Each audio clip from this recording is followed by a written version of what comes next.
సరే ఇప్పుడు kidney infection ఒకరికి వచ్చింది అనుకోండి, అది బాడీలో వేరే పార్ట్స్కి పాకే అవకాశం ఉందా? Yes, exactly. కిడ్నీ ఇన్ఫెక్షన్ అనేది even simple infection like urinary tract infection అంటాము. జస్ట్ సింపుల్గా యూరిన్లో మంట రావడం లాంటివి ఉంటాయి. ఫీవర్ లాంటిది ఏమీ ఉండదు. అలాంటివి ఏమైనా వచ్చి గుర్తుపట్టుకొని ట్రీట్ చేసుకుంటే ప్రాబ్లం ఉండదు.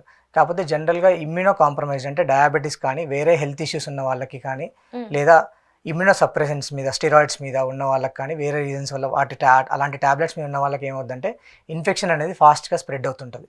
సో మనం యూరిన్లో మంట వచ్చినప్పుడు నెగ్లెక్ట్ చేస్తే అది కిడ్నీ వరకు పాకుతుంది అనమాట. కిడ్నీ నుండి బ్లడ్ వెజల్స్లో ఎంటర్ అయ్యి మిగతా ఆర్గన్స్ని కూడా ఎఫెక్ట్ చేస్తుంటుంది. ప్లస్ ఆ ఎఫెక్ట్ చేసినప్పుడు సడన్గా బీపీ పడిపోవడము, సడన్గా కోమాలకు వెళ్ళిపోవడం లాంటివి కూడా ఉంటాయన్నమాట. బీపీ పడిపోయి డయాలసిస్ అవసరం పడి ఇలాంటి సివియర్ కండిషన్స్ కూడా చూస్తుంటాం జనరల్గా.